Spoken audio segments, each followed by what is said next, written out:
hello, everybody, and welcome to your Monday night Plastic Crack podcast, the one before CrackCon, episode 38, season 4, Reenactment versus fiction. This might be something we're talking about after CrackCon. Welcome. And thank you very much. Can we discuss what we were discussing before we went? No, we won't. Yeah, We're not going to discuss. One day, I mean, if it's a good job that there aren't.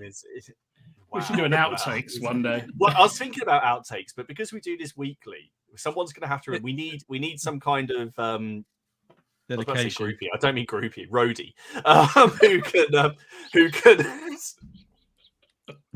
clip and moderate. We need someone to moderate us for a start. There you go. That's the word. Yeah, there's just for the chats before and after.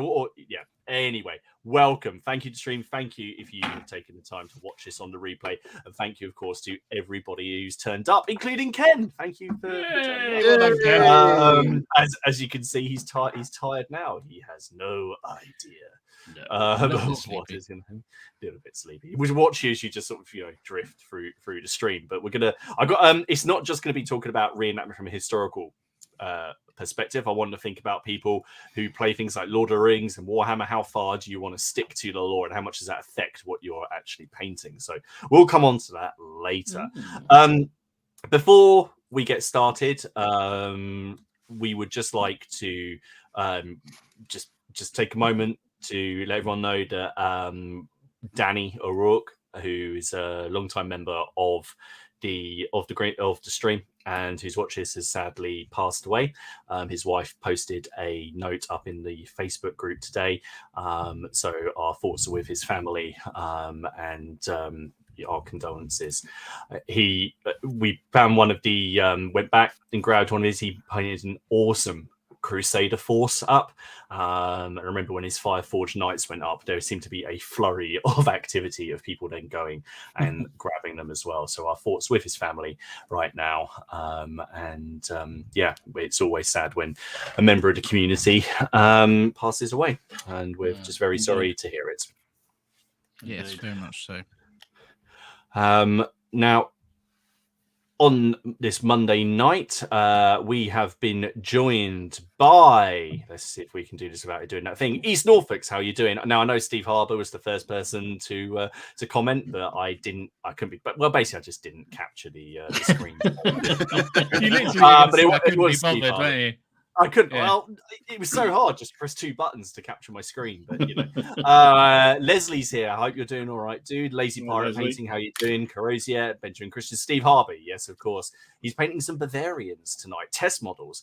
Benjamin is packing his stuff for CrackCon. His plane is leaving for the UK in the morning. Where else are you going, Ben, in the UK, other than Derby? Or are you just going to go to Derby and keep the seat warm for 4 days?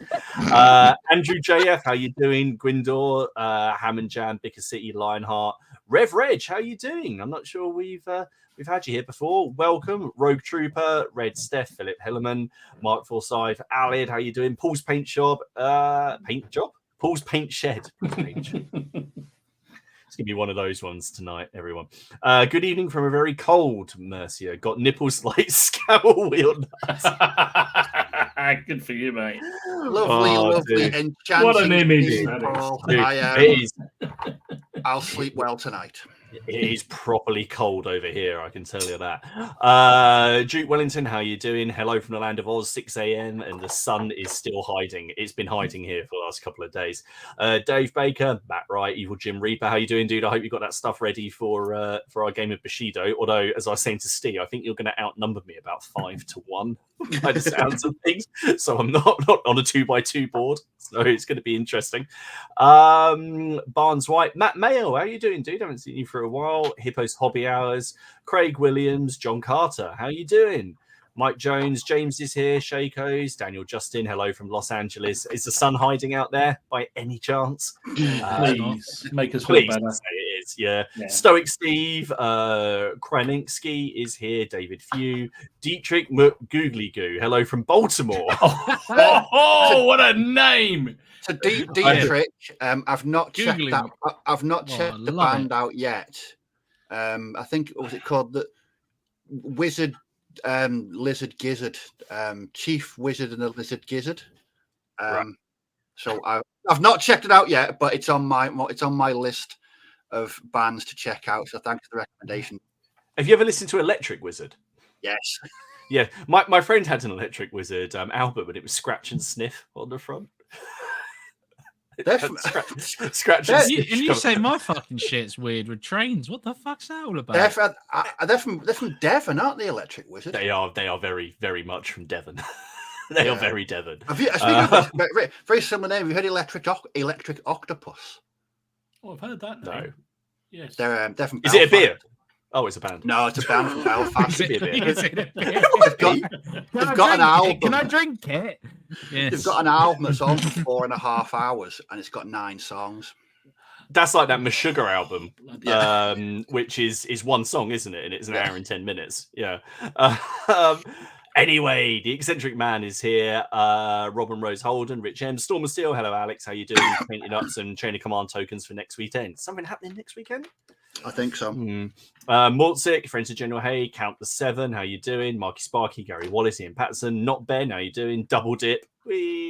Mortzik's a bit hobby hungover and he's playing Bolt because he's been playing Bolt Action all weekend. Miller's here, Carl Burks, and yes, I think everyone's here, and a lot of love for Danny as well. So anyway, guys, thank you very much. Oh, and Robin's decided to turn up. So thank you very much indeed. Of course, it's the one before CrackCon. Just a reminder, there is no stream next weekend because, you know, we're recovering. We might not even be speaking this time next weekend. So was it. But we hope, of course, if you're running a game at CrackCon, just make sure you got everything. If you're participating or if you're just coming today, we're just looking forward to seeing everybody there. It's going to be great. I really can't wait. We will take some photos during the day. We might try and just do some very quick lives to put up on the Facebook page, but they won't be at 2 a.m.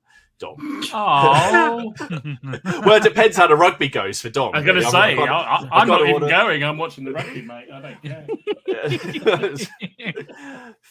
Fantastic. How are we all, gentlemen? How are we all doing? Yeah, I'm good. Absolutely fantastic. How about you? I'm feeling quite zen. I don't know why. I don't know why. I'm feeling. Have you let your stress out? Yes, that sounds weird, but yes. No,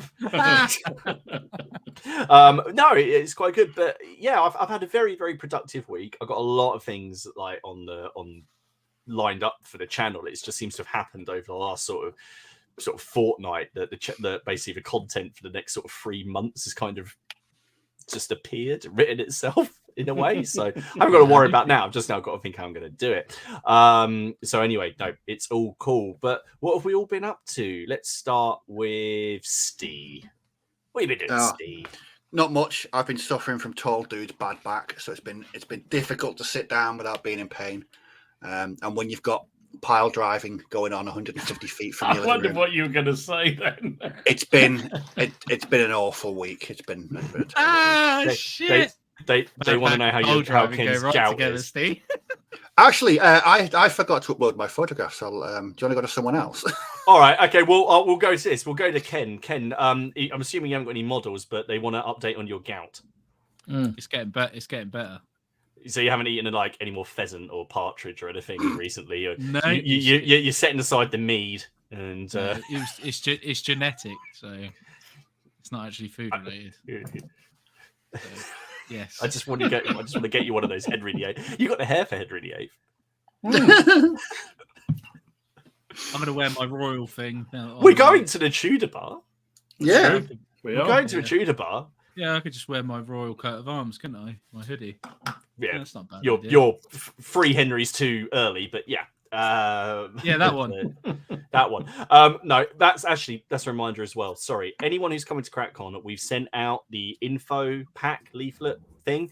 If you haven't received it, please drop us an email down below at theplasticcrackpodcast@gmail.com or message us on Facebook or message me on Facebook, and I'll send it over to you. It would have gone to the email that you booked the ticket with or that you inquired and got the ticket with us with. So either the one that you got it with on Eventbrite or Yeah, the email you emailed us on. So if you haven't had it, let us know. There's all sorts of useful information in there, such as where the travel lodge is, where the nearest cash point is, and just a few of the events that are going on, such as the unofficial Crackcorn Warlord trip. That reminds me, I need to give a shopping list to James, and genuinely, and of course, where the sort of the pre-CrackCon meetup at the Bell Hotel, and then the info for the curry as well. But anyway, sorry.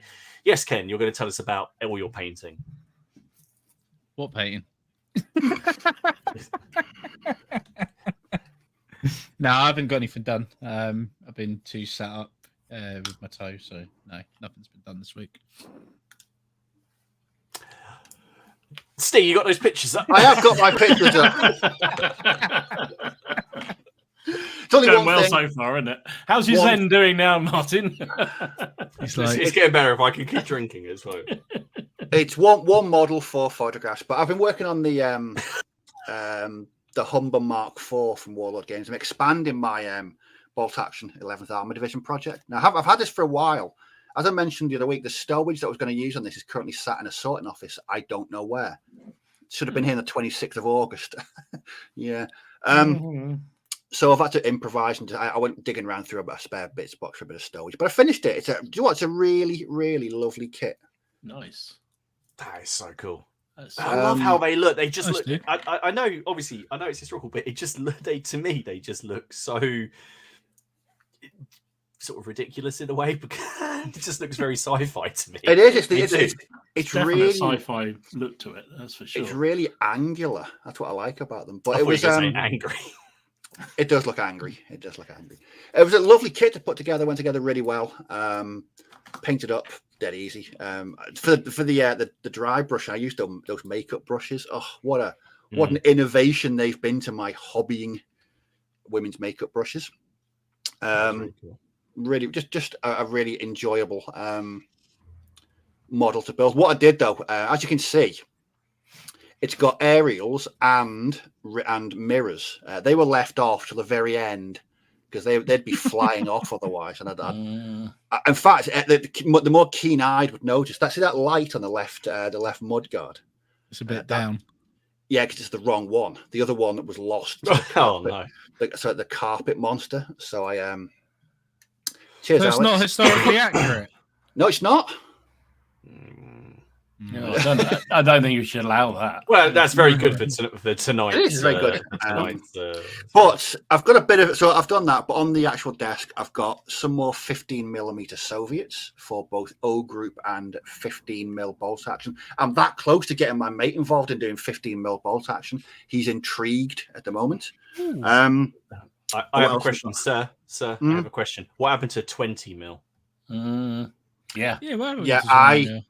I was very, because James Wilkinson sent me some awesome photographs that he's done of the 20mm Germans he's working on, and I literally after the podcast last week, I was watching videos about Battle Group. I was reading the rules during the week, and I actually had to show a bit of willpower. I stopped. I was looking at loads of different ranges, and I thought, all I'm doing is adding stuff to things that I'll probably not get finished.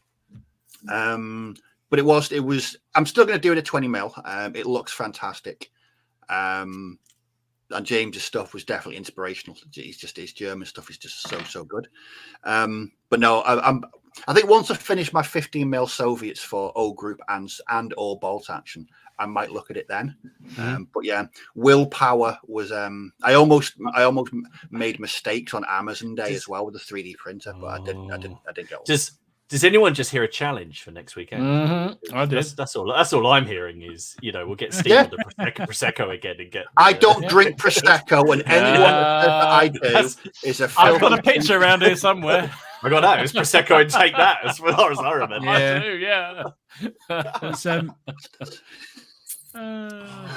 But also, Martin, you guys know, I'm painting up my Bushido warband for Friday. Yes. I was going to ask you. That's what I was going to ask you. Have you done it? I was going to ask you, done your Bushido? No, but I'm off. I'm off Thursday, so I'm planning to get a lot of stuff caught up on Thursday. To be fair, I'm not. I mean, as much as I really want to have a game of Bushido against Steve, because me and Steve have never actually played a game against each other. It's a bit like the one I played against Dom the other week was our actual first game together. Apart from that game of Dead Man's Hand where you sniped me from the side after I'd beaten Ken. But apart from that, I've we don't get many games against each other, do we? But as Steve's pointed out, all his abilities in his warband are essentially nullify all of mine. So I'm not that eager to play him. No, but no, it is looking good. And they're really, really lovely miniatures to paint as well. Fantastic sculpts. Highly recommended. What about you, Dom? I'm just agreeing with Matt. Keep hearing You about should this Will Powers, but I'm no messing. You should have seen what they've been posting. Like the other day, we were talking the stuff I've been painting up, and he went and bought stuff. Then they've been buying Batman models, and then there was all this Batman chat on our group because it's Batman. So why not? Willpower. There's not a lot of it around here. There's not a lot. You've come to the wrong place if you want willpower. Dom, have you displayed some willpower and only painted one thing? Yeah. No. Of course I bloody haven't. No, I've been carrying on the epic whole. So there you go. Some more epics. Jason, Battle Knight, he wasn't there. Steve couldn't make the Saturday, unfortunately. No. So we didn't get that game either. Yeah, shed load of epics again coming out. Definitely. So some more commanded shot and some more light artillery, and then some more householders and some more cuirassiers done. I like those. So yeah, I'm quite pleased with how that's come out. So for those who didn't see the video I put up, but I thought I'd lay them all out and find out how many epics I've done so far. It's quite a lot, really. Fucking hell, Dom. Yeah, Dom.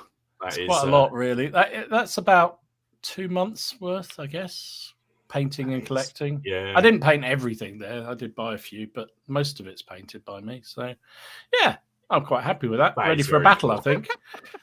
That is cool. How wide is that board? 8 foot? It's only 6x4, Martin. I wouldn't want to exaggerate it. That is 6x4. Oh, okay.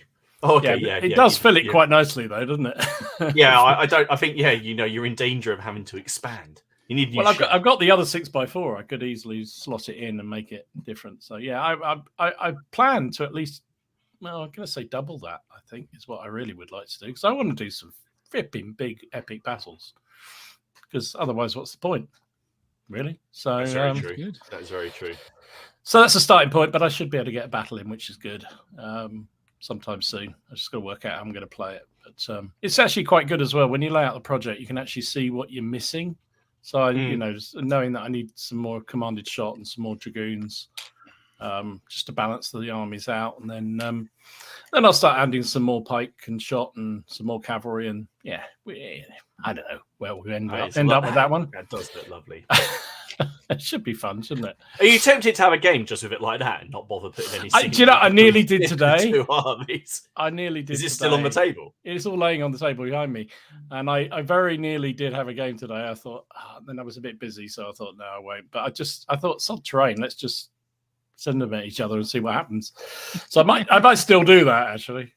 Might still do that. Cool. So that was that. And then we've been doing a lot of 15mm Napoleonics, Jonathan and I, last few weeks. So I felt dirty and did some French 15mm. So cool. some very old. I think they're alternate armies. If anyone's ever heard of them, I was placing an order for something else, some ECW stuff from them, and these are all in grey coats, so that was easy. So that was done in the evening, which is brilliant. So, and I actually did see action last Friday. Didn't do so well, if I'm honest, but there you go. But they're French, so who cares? I like the attitude. Yes, very. I like playing the French because if I win, I'm happy. But if I lose, they're any French. That's fine. And then I was discovering that I remembered an old project of mine which hasn't died. If anybody thinks it has, there's some more Irish or Bruce's in Ireland. So lovely. I found a load of. Didn't find. They were sitting on the table waiting to be painted. 12 more Irish light cavalry to use in that project, and they were undercoated, and I thought, let's just paint them up. So I did. I'm quite pleased how they came out. The Gripping Beast metals. So that'll be another 12 for that. So at some point I must have another game of that as well. It's just not enough time, is there? How are the hands and the spears? Or those, they're fucking awful. I mean, just Gripping Beast. Sort your lives out with bloody hands. They're awful. Yeah. Even when I was putting them away in the box, I managed to knock a spear out. I mean, it's just, I hate them. Anyway, the figures are nice. It's just the hands and the weapons are just horrible. So that's what I've been up to.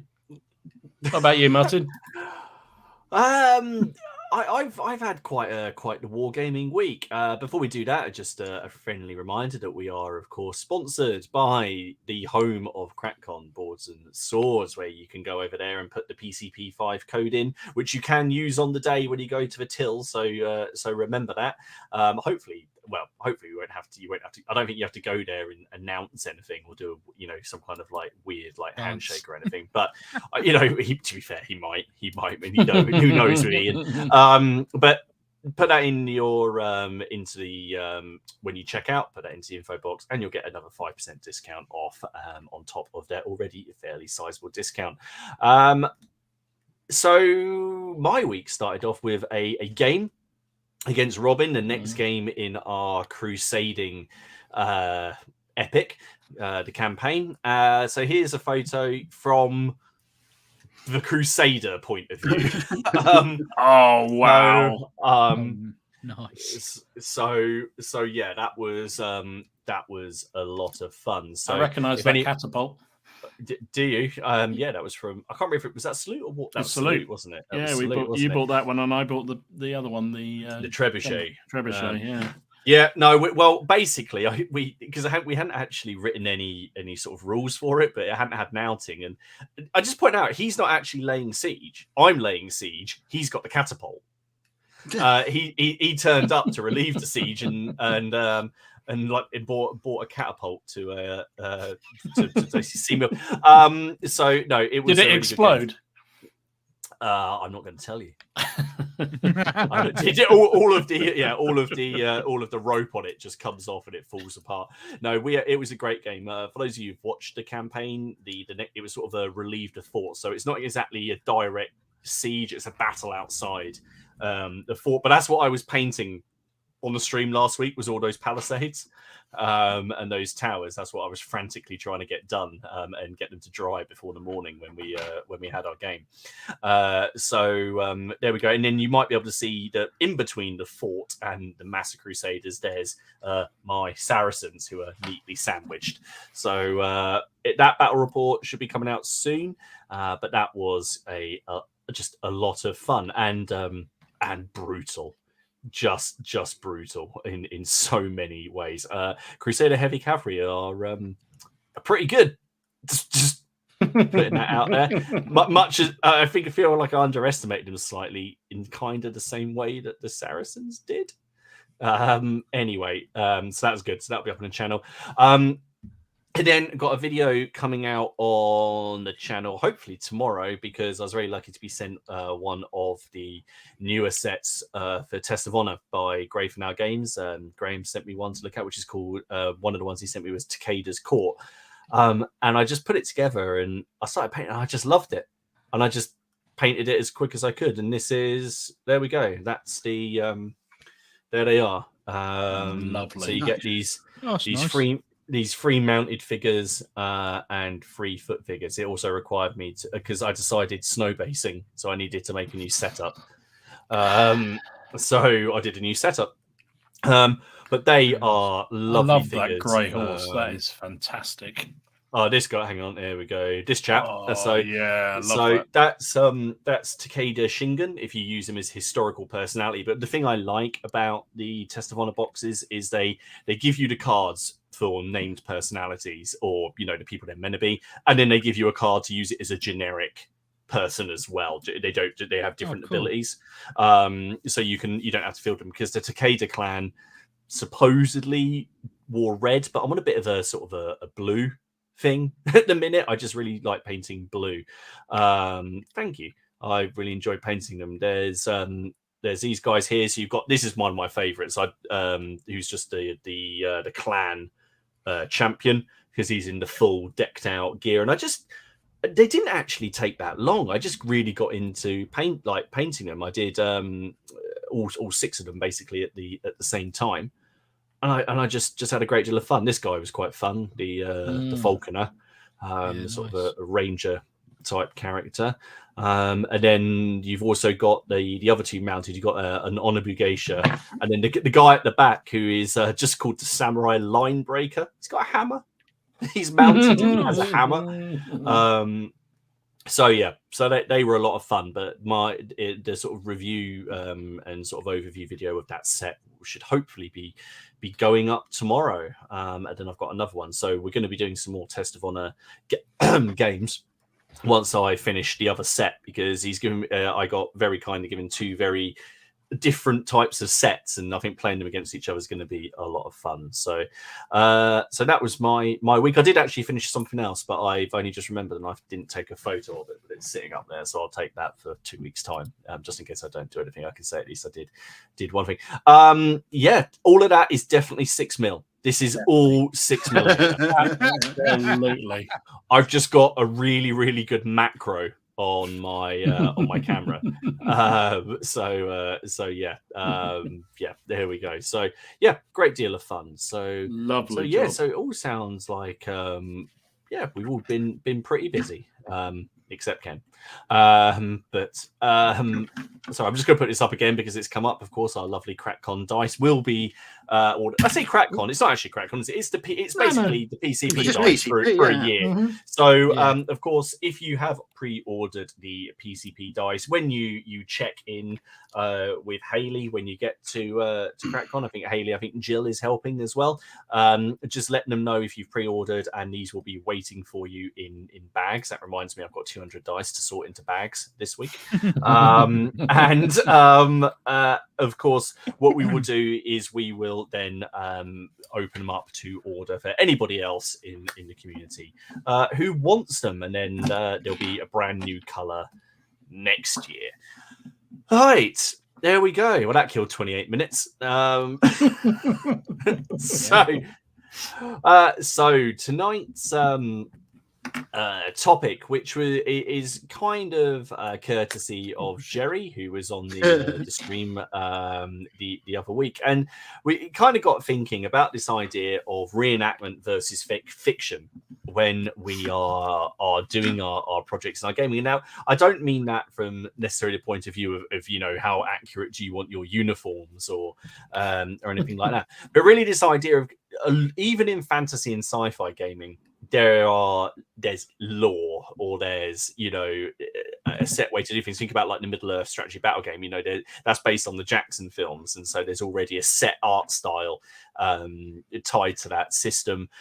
Warhammer 40k is another one. You have these different space marines that are all meant to be done a certain way, and I think I see a lot less now of people painting their own space marines as when I was a kid and I was doing it, because people just paint them whatever the hell colors they like. But maybe that's just because we were children. But really, what I wanted to see is just really think what each of you thought about how far your armies are reenactment. How far are they accurate representations of the forces that you are trying to mimic, and also the games that you're playing with them, or are you happy with a more fictionalized version of your armies? Should we say like Sharp-esque, view on things, because I think we all do those projects where some projects we try to do is maybe more historically accurate than others, or say lore accurate if we want to talk about the fantasy and sci-fi stuff, and just really what your thoughts are on that. Does anyone want to kick it off, or shall I pick? Yeah, I'll go first if you want. Okay, go for it. What's your feeling on it? It's a bit of a weird one, really. It's a 50-50 for me, so it depends on the project. So certain things I really like to be like historically accurate, like my World War II stuff. I like that stuff to all be nice and accurate. Depending on what stage in historical it is. So like Wars of the Roses, we've got a vague idea, but I like the idea of you've got a bit of flexibility there. You haven't got to be rigid with everything, but certain things I don't mind being rigid with. Lord of the Rings, I quite like the idea of keeping them to the movie. That's just my own preference over the book. Is that because obviously those models are based on the movie, so it would be weird to paint them another way? Yeah, definitely, yeah. They're based on the movie, so it's one of them things. I just prefer certain things to be done in certain ways. So, and it's like his the vampire count stuff. Yeah, I try and paint them. I pick a color scheme and I'll paint them how I want, but I'll paint skeletons a skeleton color. I won't paint them green, if that makes sense. And I don't know. It's definitely uniforms when it comes to Second World War stuff. Has got to be. I've got to try and really get it right. But when it comes to before that, so we're talking medieval, Napoleonics has got to be right as well because it's more modern. But medieval times, sort of spears and swords and shields, I don't really mind. It doesn't really fuss me that much, unless it was something like the Romans that really stand out and they've got to be those colors. Do you know what I mean? But that information on the Romans is still quite ambiguous. Though that's just what we think. There aren't actually that many sources that actually state. So it could be green then, or it could be yellow. It could be there's texts, but and there is obviously red stands out quite a lot. But it's just interesting. Is it to do with time period? The further away in time it is, the happier you are to sort of. It's weird, yeah. The more you think about it, yeah, probably is, yeah. To be fair, because you don't have that, because you don't have that point of reference, because you don't have a photo or a painting to exactly relate to. Precisely. I do quite like especially Napoleonic stuff. I like getting that right. That's nice. But when it comes to like just looking at them now, I'm looking at those Romans that I did, those Republican ones, and like I would paint. I say I've painted those what they were saying in the textbook, so I followed a scheme for those. So Ken, go on. Would you think twice about playing a Napoleonic game with your British infantry that are wearing Belgian shakos from the 100 Days campaign, Waterloo campaign, for a Peninsula scenario? I wouldn't give a fuck. Yeah. So I feel the same. I'll go so far and I'll pick an army, but then I won't give a fuck about how I'm using it. No. As long as the colours are right, it don't bother me. They don't have to have the right shako. It's nice to have that. Don't get me wrong. If you're playing in that time period, but it's not too bad. It's like it's nice to have these Polish ones, Polish guys. But if I didn't have the Polish 3D prints, I'd just paint French up in the Polish colours. Well, that's what we did for Italians, wasn't it? Yeah, that's what we've done. Yeah, we've done it for Italians. We just painted them in. You've done it with Swiss as well, haven't you? And I did it with Irish. So yeah, there's lots of stuff. Like you've done it with Hanoverian. Oh no, have you actually used the Hanoverian kit, or do you just use the British kit? No, I've used the Hanoverian kit, but the thing is that kit is technically you're talking about the Warlord kit with the forage caps, because aren't the forage caps they're a bit there's a bit of back and forth about those, about whether or not they had those forage caps on. It should have been shako, but it's an easier way to distinguish them on the battlefield. I'm happy to have that because I like variety on the battlefield, and you look at any of sort of my armies, and the Crusade is a great one, and I've had a little bit of back and forth on this in some comments recently about the makeup of armies and how I'm happy to use slightly different things to achieve. Steve, you do it quite a lot in your World War II stuff, don't you? You sort of bring you have an army or an idea, but like you're airborne, you're willing to sort of sacrifice a little bit of historical accuracy for your army. Yeah, I mean, for me, it's 3 feet away. If you're that close, you can notice things. You're too close, and you could be in danger of a paintbrush being shoved at you very violently. No, it's just with my bolt action recently, because I'm doing these weird bolt action lists that from the campaign books. They're more focused.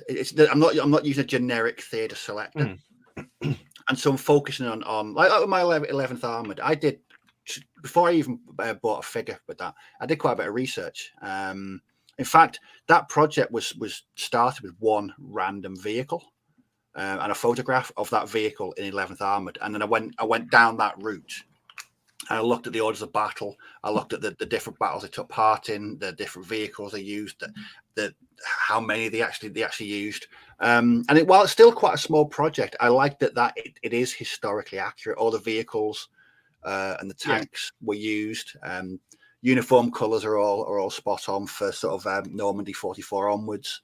And I do like that, but it wouldn't be the be all and end all. Like you alluded to, my US Airborne in winter uniforms. They're not winter uniforms. They're German greatcoats.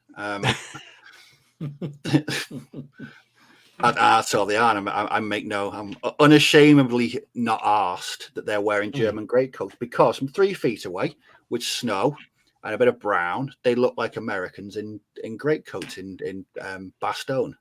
And I'm happy doing that. I mean, I was looking at the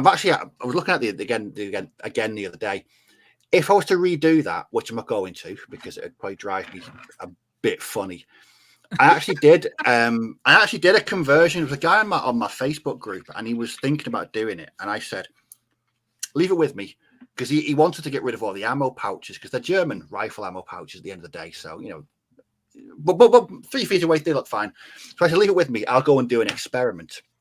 And so they were dead easy to remove the pouches, and then you just hide the Y straps on the back with rucksacks.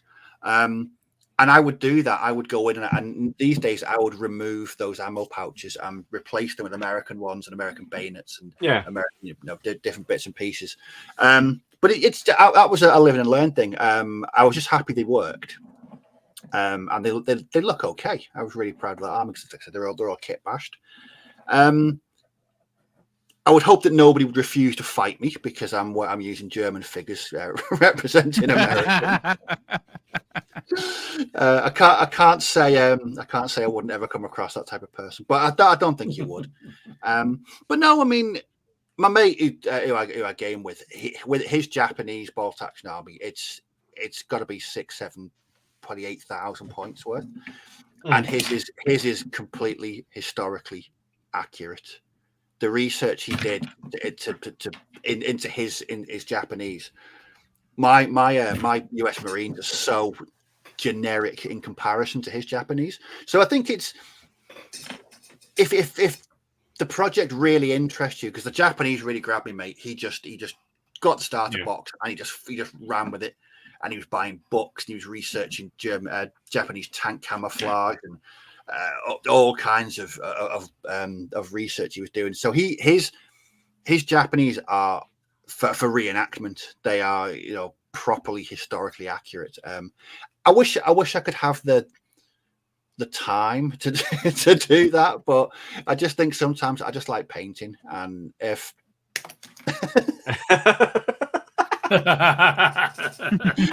cheers, Don. No, it's for me. It's striking that fine balance. Do I want nice, pretty soldiers that have painted and look good, and I'm proud to have on the table, or do I really, really, really want to spend the time ensuring that every micro inch of uniform is spot on? No, I don't. I've simply not got enough time for that. What about you, Dom? You paint up more armies than all of us across a whole range of periods, and the ethos of your channel, everything is boots on the table. It's to get them on the table and game them. Yep. So is it a case that you go with reenactment to a point, and then it's a case of, well, that'll do, I don't. Do you ever get sort of bored and think I'm just going to do something a bit different, or what's your sort of thought on that?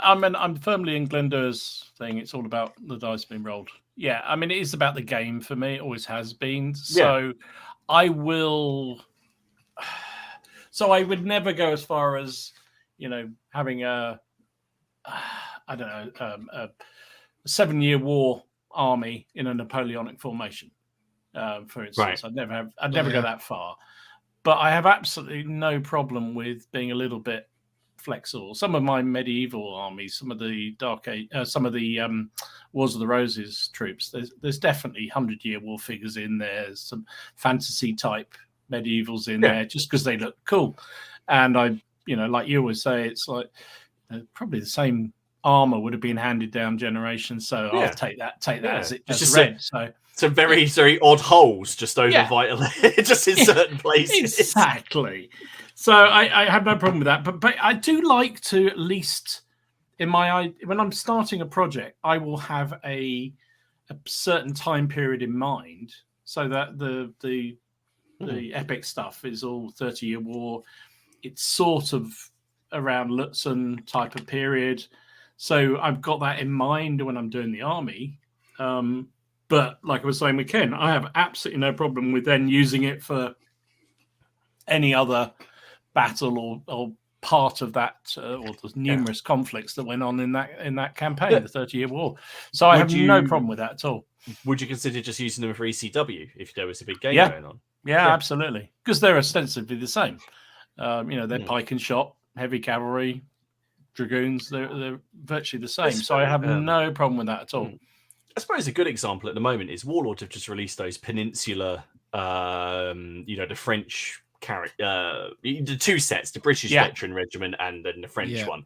It's a really character. Now, I'll be honest with you, I don't know when. I probably will get those, but my stuff is predominantly 100 days. But I'm going to paint them up and use them together anyway. That's not, it's not something that gets in the way. But I guess where this and Dom, you said a few times that this is you have. I don't want to put words in your mouth. So, but problem say with fantasy stuff is you don't necessarily have a reference to follow, and you like having a reference. But how does this work for fantasy and sci-fi? Because some people get very, very hot under the collar. I think that is partly. I'm not familiar with. I'm not really that up on fantasy stuff.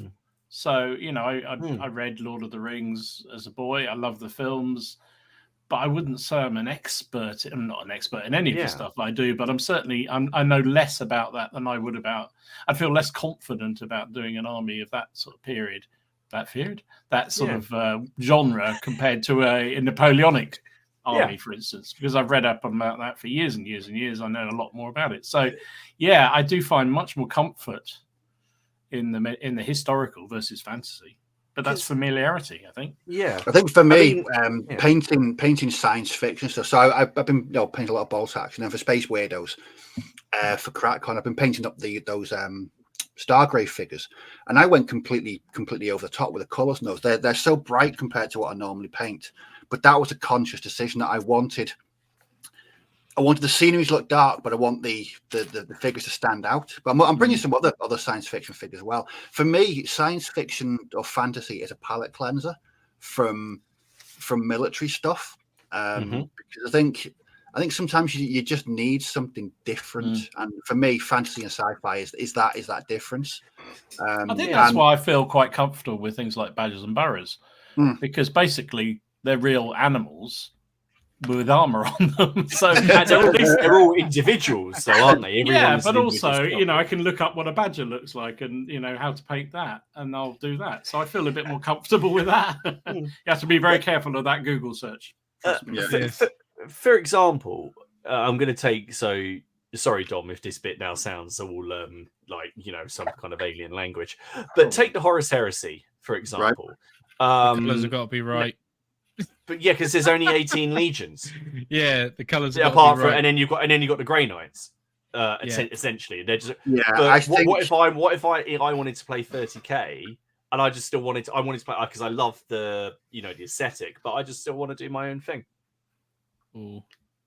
We might not be able to. How is that any? Well, no. But I painted up some Death Guards, but I didn't like the trims on the armor, so I painted the trims red and then made it all like moldy and stuff instead. I don't mind that as long as you keep the main Legion color. That's cool. So Ken, you're more anal about fantasy being right than you are about Napoleonic. Yeah, it's probably because I'm really passionate about that lore. The thing with 30k though, I mean, it's 10,000 years before 40k. Yes. No, I think the whole thing is it's fantasy. It didn't exist. Yeah, but to be fair, It doesn't exist. There is a god emperor. Leave me alone. The Horus Heresy lore, I think people are quite protective of that. And anyone that I've spoken to, they are quite protective of the Heresy lore. I knew this was going to get said. I knew it. Paul's hit. He says, yes, I know there's 2 missing legions that allow you to do that, but they've all got no rules and no Primarchs, and you basically don't get any of the cool characters. You say that, but I heard a reference to one of them in the latest book I've just been reading with it, which was interesting. There's loads of references to them, isn't there? There was 2 of them that were actually alive, 2 actual Marines in a unknown Legion color that are actually standing guard in Terror, which was very interesting. Which book's that? Echo, the Echoes part of 1 Eternity. of the free. Yeah, no, the one after it.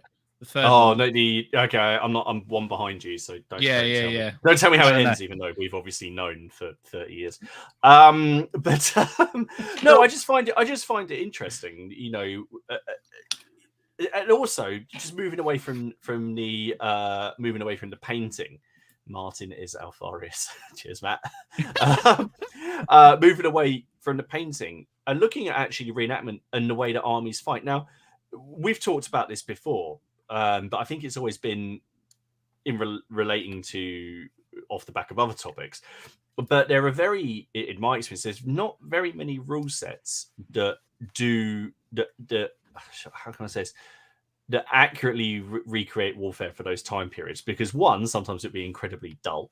You don't have that long to play a game. You need to scale things down for the tables and actually get things moving.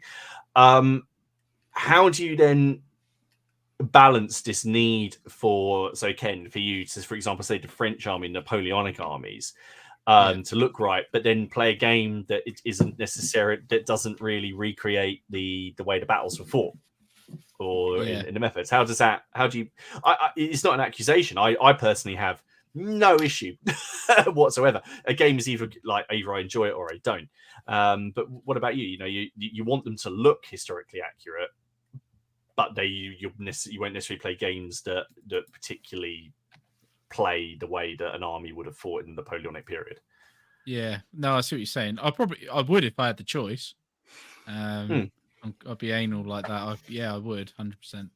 I'd want to play it historically accurate. I just never. But really... what would you do though if that game was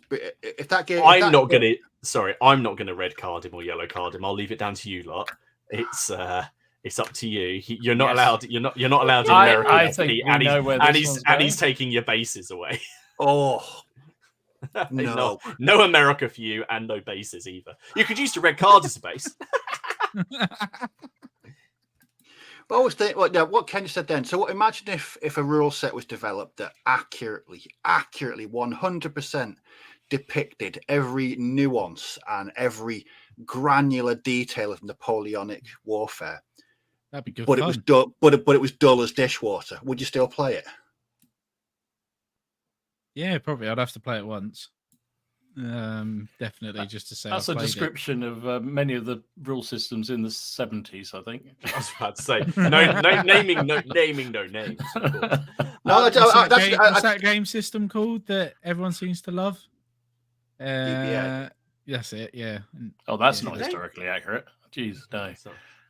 That's accurate. Saga. Yeah, even worse.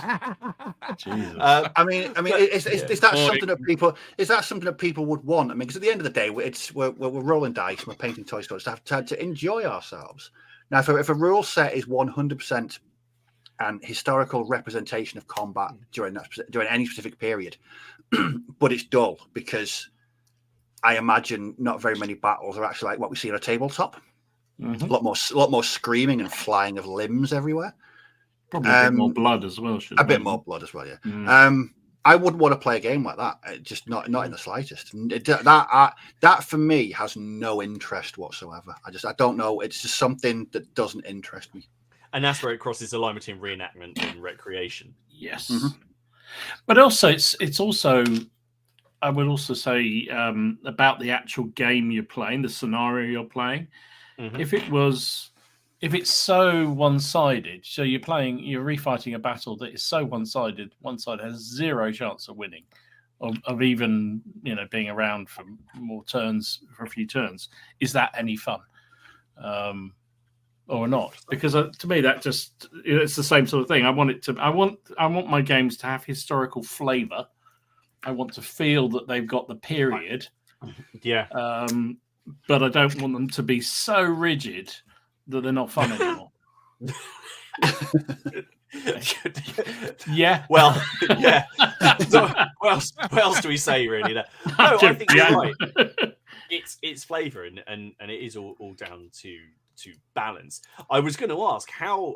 Again, we said this before. How often do we actually play refights of games? You're building, for example.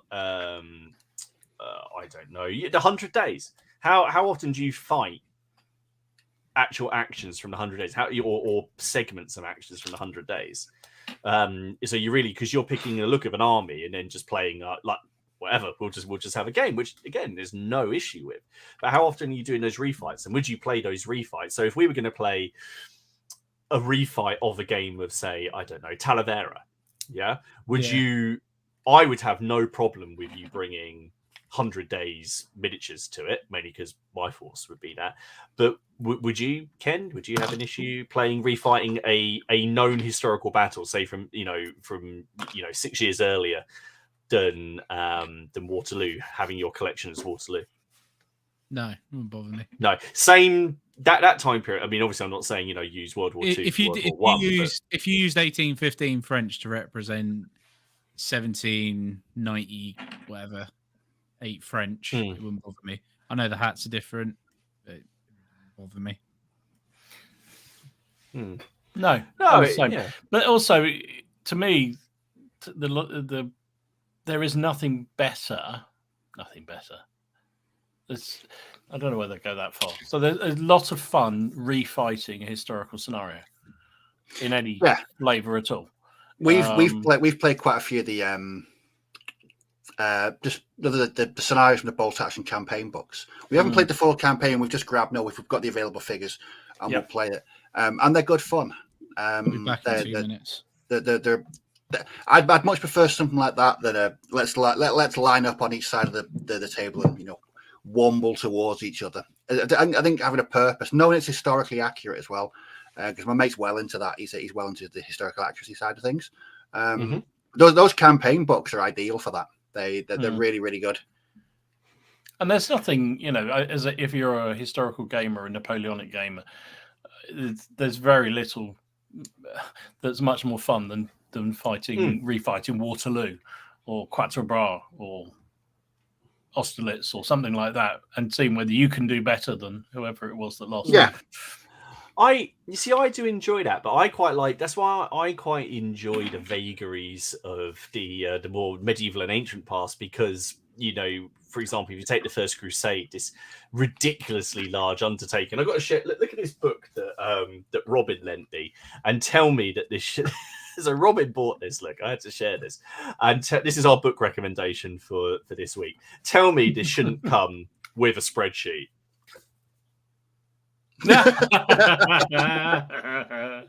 Yes. I mean, it even goes into the fact that they're talking about.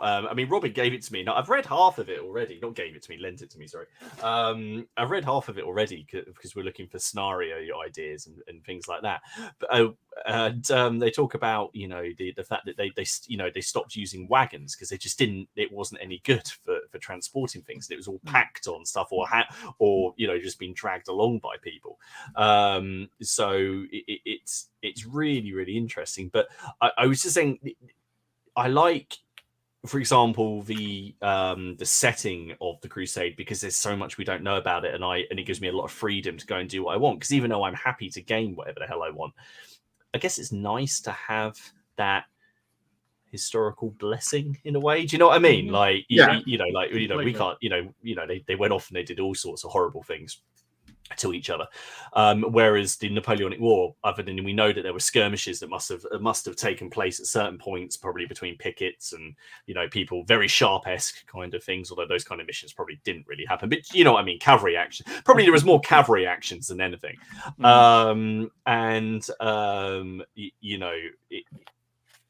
I guess I don't have a problem with it, but it's just interesting because if you go on various groups, there is a bit of a problem. I think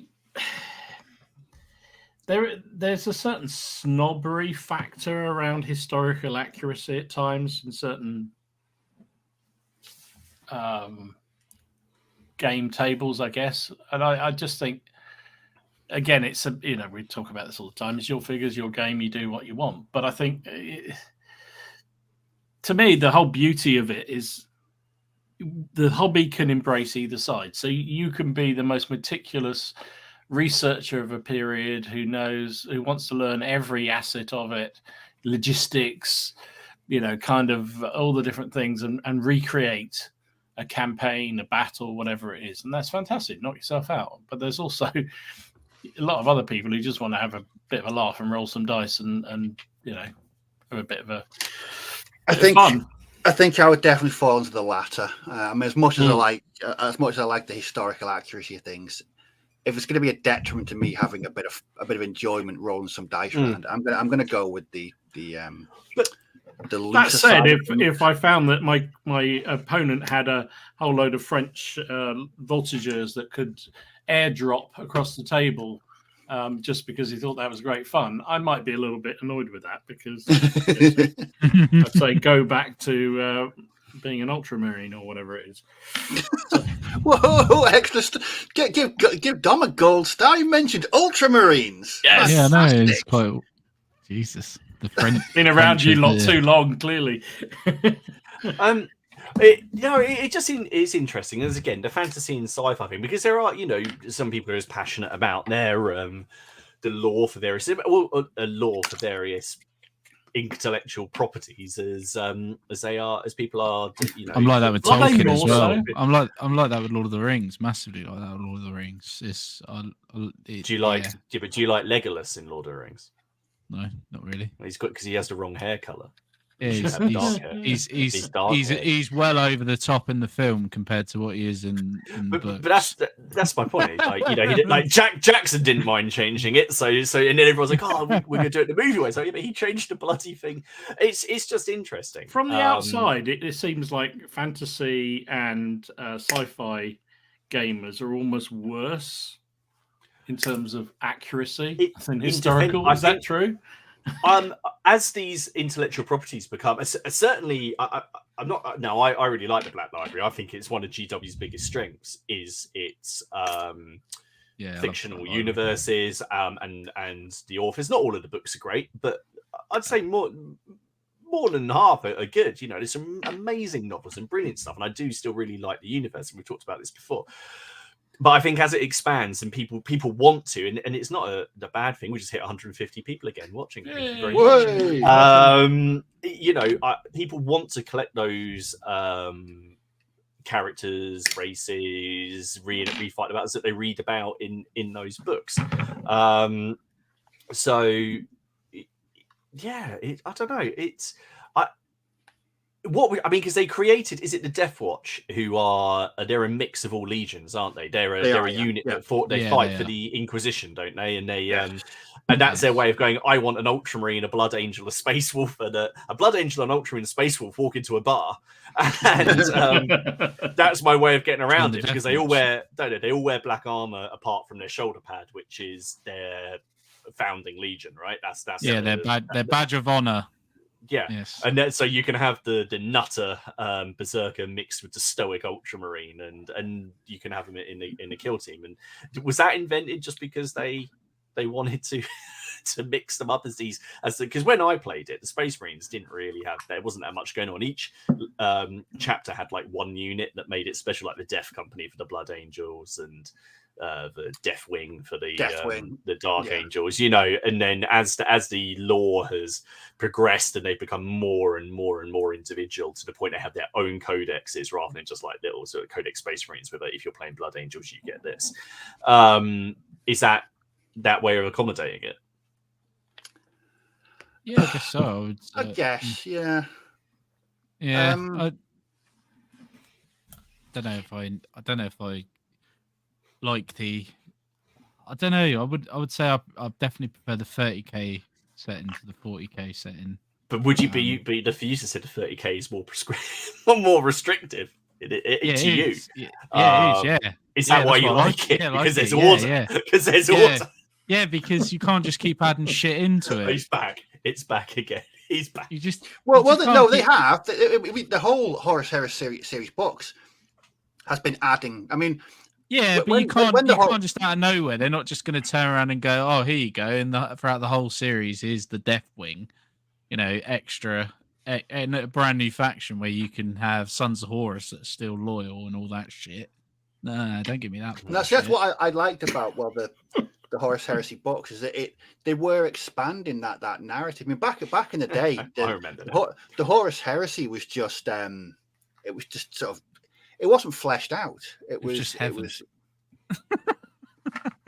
No, I know what you're saying. I know where you're coming from. It's like you've got in the books and stuff. You've got stuff like you've got White Scars that are rogue, that are part of the lodges and stuff like that, which they're meant to be the loyal of loyal, aren't they? The White Scars. So yeah. Do you know what my favorite part of the Horus Heresy is? Or the books that I've read so far. It's not the Space Marines. It's the actual humans, the remembrances, the people you think. If this was real, they're alive 30,000 years, ahead. And it's, I don't know. I always find that the human characters in the Horus Heresy books more fascinating than the Space Marines. I find some of the Space Marines really pretty boring. Yeah. I mean, I know I've just finished reading. It's a good book, but Lorgar, my God. And my favorite's Angron, because I'm a bit of an Angron fan. Oh, I love what happens to Angron in that Echoes of Eternity. I already know because I've seen a bit of artwork that does it. But no, I think it's I forgot what I was going to say. Damn. No, it went. Anyway, we've had some awesome things in the chat. Dom's slipping off into a coma. Shit, yeah. We just started talking about 30K.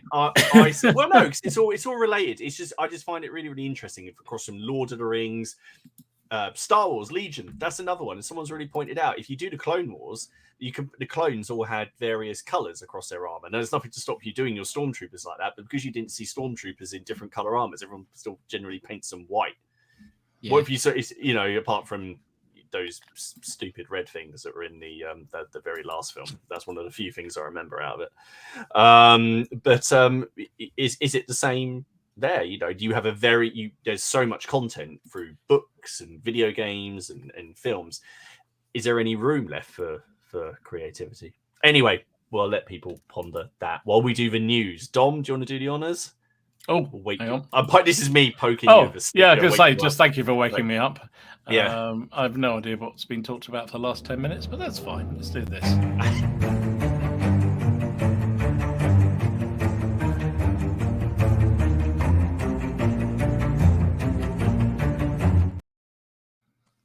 I pressed the button.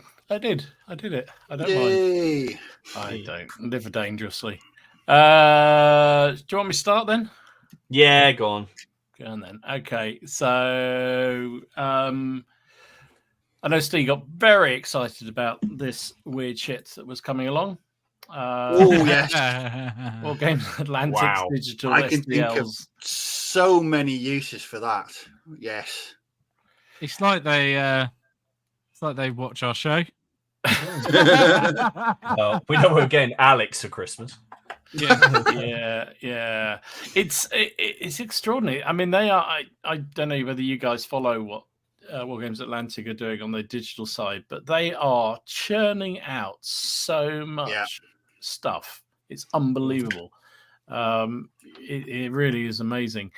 I'm not sure that they're running some sort of pre-order thing for British Expeditionary Yes. Force for the early war, Second World War, aren't they? Yeah. Which is kind of like a Kickstarter, but they want people to pre-fund. I'm not sure how I feel about that one, but anyway, there's some interesting stuff they're doing. Really interesting. What else we got? Talk about STLs. Another one that we don't talk about that often, but are churning them out fairly well, is War Games Illustrated. They're sort of special figures. Dick Winters. And they've got a Dick Winters. Who's Dick Winker? Dick Winkle. A Winkle Dick. Dick Winker. That's someone else, mate. He's in Derby in the underpass. I'm just getting ready for Derby, mate. That's all Oh my word. So I think this is an interesting one. They've done two versions. They've done the historically accurate one and then the Hollywood version, which I think is interesting. Right. But notice the price from as little as £4. Does that strike you as a lot for a digital STL for one figure? I suppose if you're only going to print it once, I don't know. You're going to need one dick, aren't you? Depends if he's winking. As Simon Dumont. He weren't winking at no one. Well, it might have been. It might have been as they were waving it around and putting it in his mouth. But, and they're definitely ghosty. There we go. There's monetization down the window. Right. Oh, we'd just like to say as well, sorry, because it did get picked up last week, and I think the week before as well. With the ads, YouTube is just spamming them across live streams at the moment. So when we turn ads on for live streams, I think we turn on most of it, if we are monetizing, we turn on the ads at the start of the video and at the end of the video. I know that they're just throwing them all over the place because we all got that email. Yeah, we have no control over that, I'm afraid. We can't stop that. And even if you demonetize, they still do it. What else have we got? I was amazed by these Hindu Indian range from Blitzkrieg. Oh, wow. I mean, these are awesome. I'll give you a couple. Oh, hang on. One of the pictures has disappeared, as usual. Look at that. Look at that. Who makes these? This is Blitzkrieg miniatures. I believe these are STLs as well, and they can be scaled 15 or 28 mils depending on what you want. I think you buy them as. Thank you very much. He's the hero we all need. It's true. Anti-hero, please. They just look amazing. The elephants. I did have a picture of one of the elephants, but it's dropped off like they always do. But absolutely amazing. Really. I mean, yeah. Cool. Well, Richard Winker is now Richard Winker. Richard Winker. I love it. What else? We have. Oh yeah, I posted this one in the Facebook page because I thought it was a really interesting move by Warlords doing a board game. Yes. Again, yes, Vanguard. So is this just because they did that thing, the combined arms thing? Do you think this is just another extension of that? I don't know. I really didn't. I looked at the picture, and I didn't really see a lot else, to be honest. I don't know. There might be people in the chat who know more. Is it a standalone board game? I believe so. Yeah. Yeah. Although I did see some suggestions that maybe it might be one of these things that you could then fight out some of the some of the actions using either bolt action or. But haven't they done that? Yeah, that's what I thought. That's exactly the same as the combined arms thing. Combined arms, yeah. Yeah, but I don't know. It's interesting. We'll see. I think we'll have to wait until we actually see anything about it. It probably won't get me my money, but hey. The other one I know Jerry talked about this when he was on, and I think there's a huge amount of excitement about Moonstone. Yeah, the new faction, the undead, but in a very, very unique way. I just love that fucking donkey. I was going to say I love that ass, but that nearly came out wrong. But that ass is fantastic, isn't it? It is. I like the little labyrinth style critters at the front, just wearing the salad. It's essentially a salad with legs. I love these. I do like. In fact, if I had to look at those figures, the one I probably like the least is probably what I assume is the commander at the front. Like, Yeah, no, it's a bit I mean, generic. he's nice. Wait, he's nice. Yeah, I just but that donkey is ace, and I like the It look. looks just, you can just imagine the crack getting sniffed up the nose, can't you? Yeah, That's I think literally. I think that's if you go over it, I think there's 4 sets, I believe. I think so, something like that. But you know, they are doing, I mean, again, this is a game I got and really should play. But yeah, it's worth going and having. I saw it getting played at the club a couple of times, and I even though it's not my thing at all, it was just looked spectacular, and it just was so different. I thought, wow. But I've resisted it so far. I'll have to. I've got it painted up, Dom. If I'm, I'll bring it to Crack. I say bring it to Crack. I'll bring it to Warfare. Oh, that's a good idea. Yeah, we never. I said I've got permission. So there we go. I have permission, so I can bring it then, and we can try and work out what the hell we're doing. Oh, here's the elephant. Look at that. Oh, nice. Hell. It's an elephant that's taken nice. a bolt through the head. That's lovely stuff. That Awesome. rug's really cool on the back, isn't it? So that was those That is Hindus. nice. I like the guy and who's firing, even though he's falling off the back. It's curtains, you know. Yeah. And the other one that I'm sure people saw is the start of the November collection from our friends at Reconquer.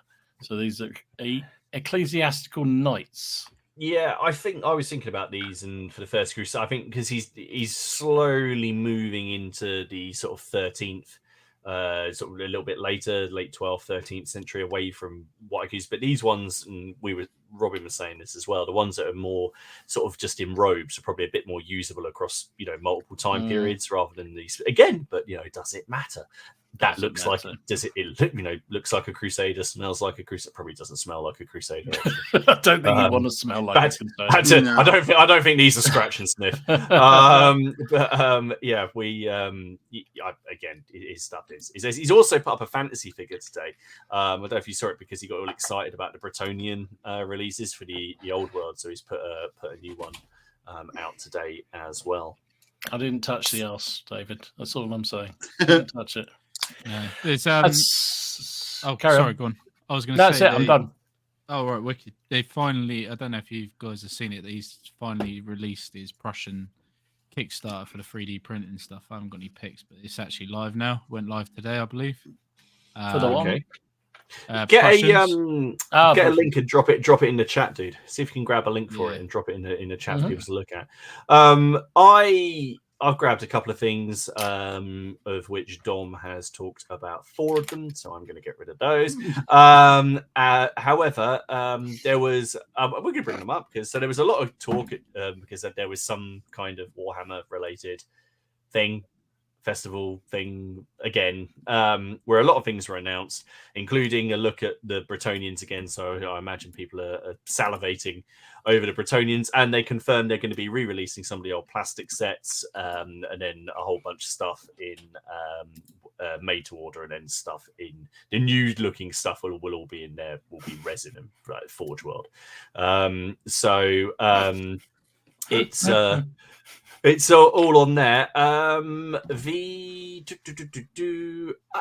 a little bit curious about that. I mean, I know they're redoing Bretonnians. Are people just happy that they're just getting the old sets and putting the old sets out, or were people wanting reworked sets? Yeah, I want the old vampire counts. My plan for Bretonnians is to use them for Warlords of Erewhon. I think they'd be an absolutely brilliant faction for Erewhon. They've got that ye olde look about them. Yeah. Okay. So the only thing I saved one picture because from them all, because there were so many. So I decided to. I found a Necron that I quite liked the look of. I just thought he looked cool. I quite like the cape, which is all kind of like almost digital. I quite liked it. Smart, isn't it? So Imhotep the Stormlord. I quite like the Skeletor kind of pose going on there. So anyway, there's quite a lot. There was just so much I couldn't save it all. And anyway, go over to there. V&V. have put out. They've got some Celts, or some Ghouls, or Armies looking good. out. So they've got some that are going to be coming out that you can add to your forces. I immediately thought of James Cutts when I saw these. Why do you think that is? Don't know. James? Yeah, why did I think of James immediately when I saw these? No. I'll give you a clue. Hang on, let me see if this one's got it. I'll give you a clue. It's on this model as well. Oh, the base him. Yeah, tactical rock. Tactical rock. Oh, Yeah. Every time I see one of those, I kind of think about James now. One up here because it doesn't get a lot of love, but I know there's some people in here who play it. But Drop Zone Commander have started releasing a couple more things, and this is a Shoutari Lion Light Behemoth. So this is, considering this game is like, how big are they? The event is like 2 mil, and it's not 6 mil. It's smaller than that. It's like they're 2 mil, aren't they? That's huge. This thing is, So I did quite enjoy it when I played it. I got to say, I did have great fun until I realised that the buildings could be reduced to rubble with your men inside them, which wasn't so much fun. But yeah, there's quite a lot. We're getting towards that end of year, it's the end of year rush, isn't it, for productions? Yeah, definitely. And I guess it will slow down a bit over Christmas, and then it'll restart again in the run up to Salute. Yeah. James wants him just to be clear that he doesn't endorse the use of tactical rocks. You sure, James? You sure? Steve said he's been enjoying the tears of people who are buying Bretonians off eBay. To be fair, they'll probably still end up cheaper on eBay than GW for anyway. Be interested if GW released them at their old prices, or if they just hike it all up. That'd be funny, wouldn't it? They won't.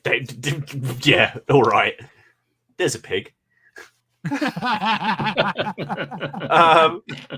Anyway, and of course, it's the other news. Crack on, which everyone's obviously looking excited for. I'm already. I've just got a couple of things to check on my board to sort out. Where I think I've got a couple of repairs to do. Steve, you all ready?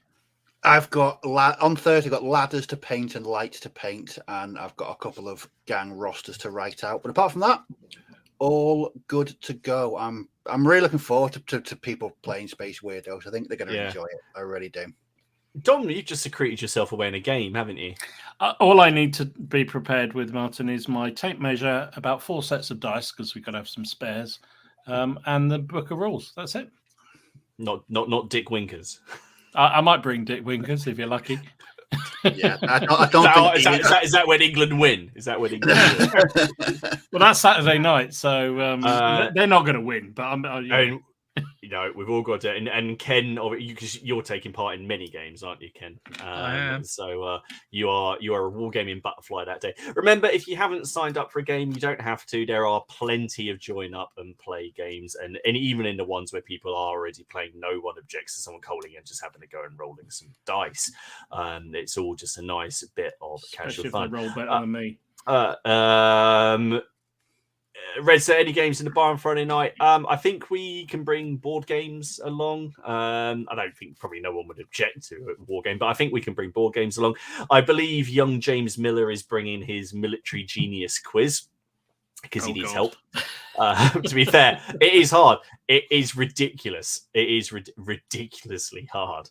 And in the whole time that we sat there, I think I answered one question at his birthday that was vaguely related to the Wars of the Roses. No, it is cool. Shall we have a look at some of the comments we got on the topic? There were some quality ones. Right. Gwindor, it said that his other half has banned him from touching her makeup brushes. I assume that's for his uses of the models.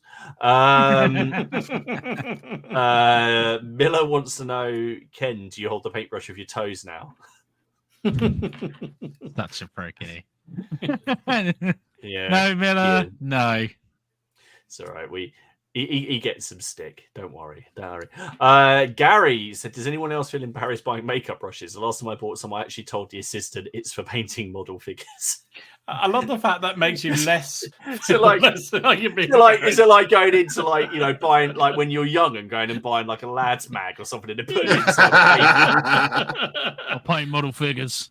Yeah, I love it. I'll be honest, It's well, as Amazon, you just buy them there. And exactly. Mama bought off Amazon, all very discreetly delivered, Yeah, it no comes questions in a brown asked. envelope, no problem. There you go. Amazon is your friend. Amazon is your friend. Mika says, "Gee, how many people starred the makeup brush? I sent the wife to buy it. When she complains, I tell her that it's a price she pays for opening pickle." That's a good shout. That is a good shout. And that's Amazon is a wonderful. There you go. Craig has asked, "Will I ever do a narrative Napoleonic run of games for the channel?" Yeah, possibly. You want to play Soldiers of Napoleon, so maybe we can do, maybe even not like a campaign, maybe just maybe 3 or 4 linked games that sort of run in loosely into each other. That'd be good fun. That'd be good fun.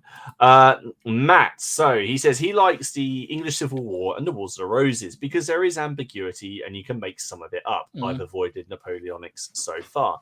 I mean, there's ambiguity in terms of what they wore and the makeup of the armies. There's a lot of arguments about it. I've been contacted by quite a few people who get quite upset about it. Have you? I never would have guessed that. No, have you? Yeah, no, those emails that I've sent you. I mean, it's fair enough, but I don't know. It seems to offend. So people who are really into a period seem to get offended even more when somebody who is very passionate about a period willingly deviates from. Isn't it the curse of the 20th century? Just feeling offended. Just everybody feels offended about everything. It's just fucking stupid. Anyway, that was last century. I can honestly say nothing in wargaming apart from French drumming uniforms has ever offended me because I'm an adult and I'm a grown up and history doesn't piss me off. So good for you. I don't know. It gets my goat sometimes. It really does. It's one of my pet peeves. No, I obviously. Robin. Also, I love the fact that uniforms would not have looked anything like they did in the colouring books after marching around the countryside in Napoleonic campaigns. But they always. I was going to say, if you give me a pair of spanking bright white trousers and put me in a field of people shooting at me, they're not going to be white for very long. Nope, they are not. They're not. Definitely. Robin says, "I like to know the history and accuracy as a base to work from."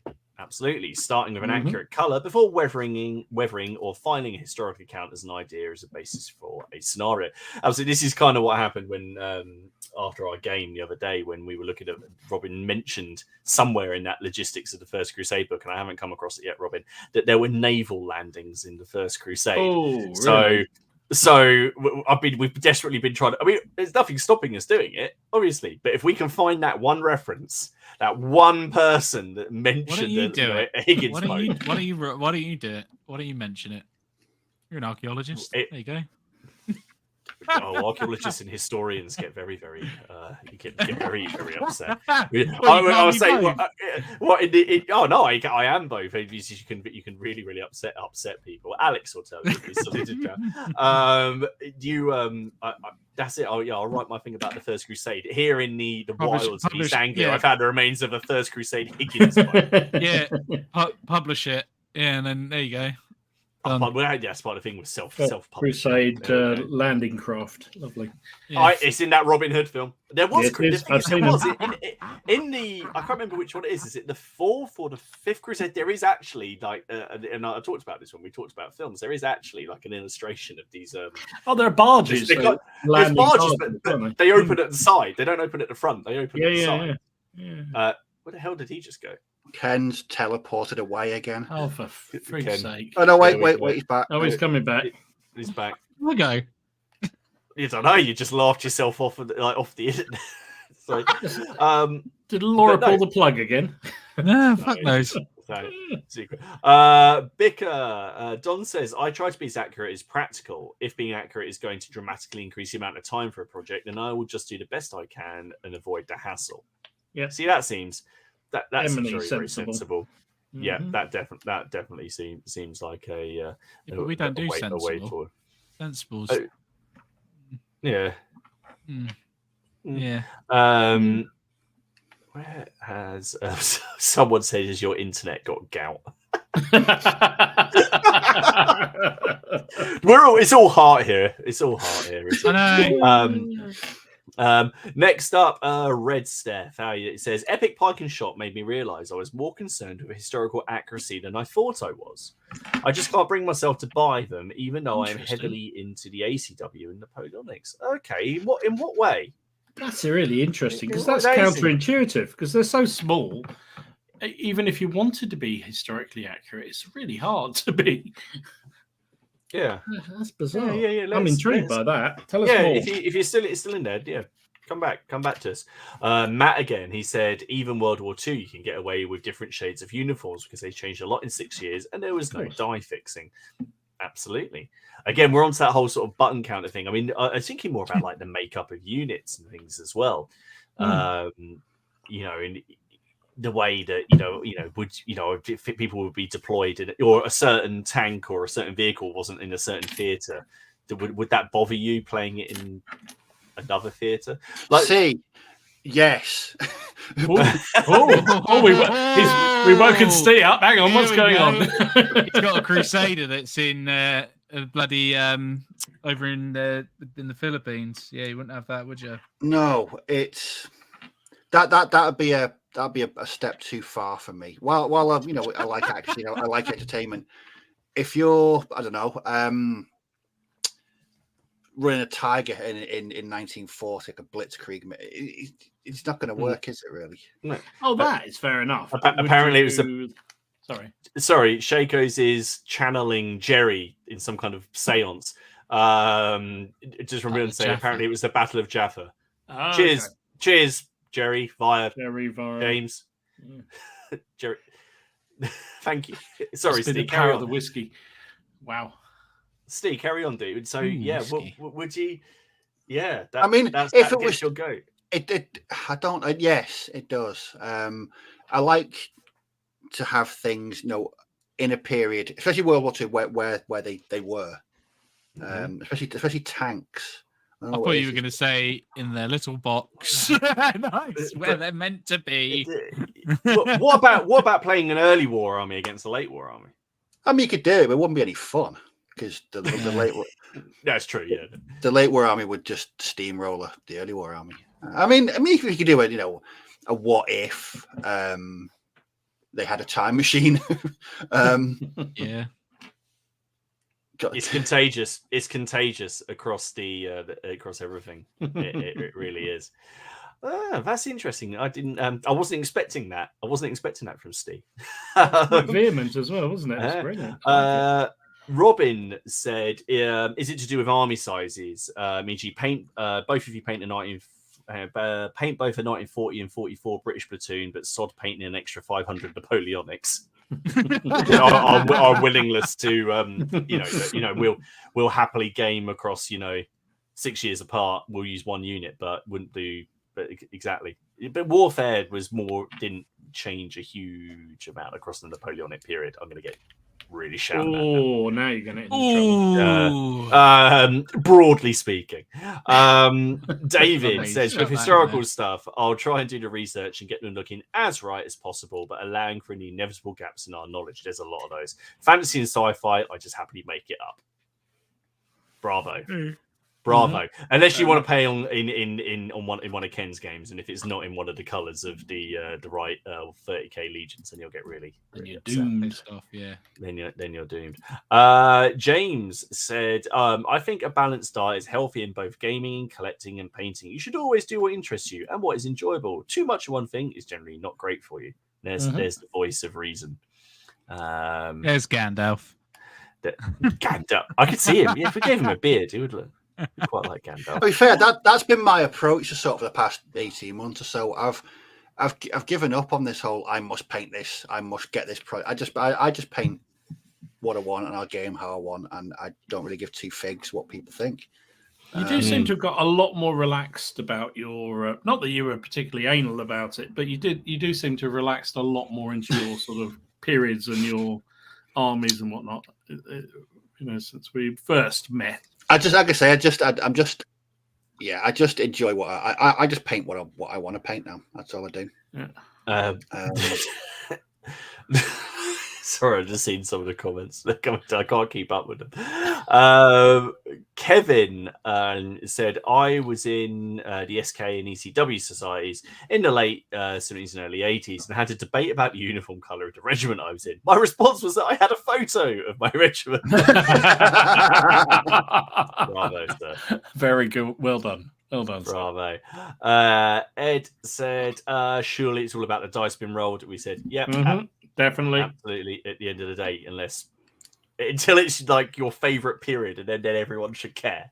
That seems to be. That's about the way it is, isn't it? Actually, I'd like to take issue with that. It's all about the multiple dice sets you roll. Just there. Just put that out there. I'm not playing them at the weekend, so it doesn't bother me. I was on the receiving end of that the other day. A lot of fantasy and sci-fi leave space for your own things. There are hundreds of Star Wars clone legions. Yeah, there are. But again, you still get people worrying about painting things looking like the 501st or the yellow ones that were with Obi-Wan. I can't remember who they were. Fruit. I want to say. Actually, I'm not even going to guess. We've lost Dom. That's going to happen live on stream one day. That sounded a bit brutal. I didn't mean it. I was going to say, mate. Thank you. I didn't mean it to sound like that. Shaco says he looks forward to the section in his self-exploding ordnance. Oh, this is Robin's rules. That blood and dysentery, the life of the soldier. That is the name of our little WhatsApp group with a little cartoon picture of Cromwell on there. Then from James as well, it's gaming. Well said, Dom. It's gaming, not simulating. But then why worry so much about the simulation on uniform? Very good point. Robin again waiting to. Oh, there you go. Yeah, blood and dysentery, the sad life of a soldier. Here we go. It's Tremontium Hobbies. Not sure I've heard from you. Hello, welcome back. Welcome along, rather. Our group are playing some Napoleonics at the weekend and the movie release in November, and we're using it as an opportunity to tickle some muggles. Therefore, the likes of Sharp will be on the board. Absolutely, it can be a great way to get him. Like I said, I'd be really up for playing. I said this last week, didn't I? I'd be really up for playing some like Warhammer 40,000 or 30,000. I just don't want to have to paint or build or buy any of it. But I'd be really up for playing it. But I think I'd far rather do narrative stuff than game balancing. Because I know they do quite a lot of narrative scenarios now, from what I understand. I'd be quite up for playing it. Dom, would you play it if someone had it in front? And they painted everything in just to play a game. Would you play? Oh shit, yeah, of course I would. Obviously, if there wasn't like a game of sharp practice going on next to it, but like, yeah, no, a game's a game for me. I'm not against. I've said this many times. I'm very happy to play fantasy or sci-fi games. I love science fiction films. I love fantasy films. It's just that nobody in my gaming group plays them. So that's the reason why I don't do it. I did try Oathmart and somebody dropped out of that. So at CrackCon 5, we're playing Turnip 28. Can I correct that? We'll go around. Dom could even I would play you with that. I don't. No, let's start Dom off on the tour. We'll go for is the least weird thing we can get Dom to play Lord of the Rings. I'm gonna guess is probably the least weird. Then we'll move him on to Burrows and Badgers because he has some of that. Then we'll get him. Then we'll. Is that the entry drug? Just lead me in with that, and then work me through. Okay. Right. Miller wants everyone to know it's the 212 who are the Clone Legion with Obi-Wan Kenobi. That's good for Obi-Wan, Millie. Yeah, and fantastic. Friends of General Haig. I've been reading a new set of rules this week, and I've just about given up on them as they are too much for me. They're a Matrix game. I love the idea, but need a very expert GM to play. Oh God. You'll have to send us a message and let us know what they are. I'm intrigued, but also slightly concerned at the same time. Red 7 says Legion for Star Wars Legion. My forces for the first trilogy are paired and themed, but Clone Wars was far looser. Not intending to restrict games though, more explore the alternatives. Bolt action, mainly campaign book led. Fair enough. Mm-hmm. The campaign books we've often said, well, you guys have them. I don't have any of them. The campaign books are a brilliant source for gaming and for inspiration. Also, a really good read, I think. If you want to know a bit more about a certain campaign, they're a good read. Philip says the topic pretty much sums up my conundrum about building a 30 years war force. It's a lot of ranges are more geared towards English Civil War, but the differences are really rather minute. And I think that's a lot of it. Is you just need to make kind of peace with even this chap who got in touch with me about the wrong shaped helmets of the First Crusade figures, like the conical helmet as opposed to the rounded helmet. Which I had a bit of a debate with. There's just some things that, I guess as a war games company, they've got to be broad, and you've just got to accept sometimes that unless you go out there and do it yourself, you've just got to make do. Yeah. And to be fair, but at the moment we are living in a very, very diverse age for miniatures. I mean, there's more available now than ever before. Yeah. 100%, yeah. Paul said, as soon as you roll dice, it's no longer a reenactment. Very true. Yep. Very true. Red says, however, there does at least be a nod to historical accuracy, or you may as well let Napoleon deploy on a dragon. That's very true too. Isn't there a game that lets you do that? Wasn't who was it who talked about that? Oh, that was Lucas. Lucas, yeah, he was mentioning Napoleonics with dragons. I could get behind that. I see a dragon swooping down and burning 400 drummers to a crisp. It'd be bloody entertaining. You wear a red uniform like that, you deserve all you get. Yeah. Mini Agnostic says, I think it's more as a historical gamer, we have to consciously engage with the question of accuracy and make those choices actively, whereas sci-fi and fantasy probably give less critical thought to it. I'd agree quite broadly until, again, you go into these IPs that have now been around for quite a long time, which are quite, you can get some people in there who are quite, as prescribed as. I actually think what I've read, what I see online, and the stuff I see be discussed, I would actually turn that around the other way. I'd say sci-fi and fantasy stuff is much more worried about accuracy than the average historical gamer. Yeah, there's the exceptions. There's the button counters and certain Facebook pages you should not go near if you want to worry about your accuracy of your figures. But I don't. The thing is, though, with like 40k, I know that it's a very competitive game. Do you honestly think? I mean, I could be completely wrong here, but if someone's going to a 40k tournament, are they going to go?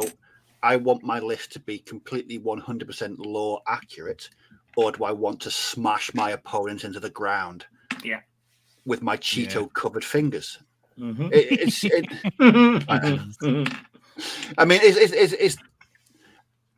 I don't do competitive gaming anyway, and if it did, I would much prefer to go to a tournament, like I say, a bolt action tournament with a nice, accurately, a nice historically accurate list. Have a good time, maybe win, maybe lose, don't care.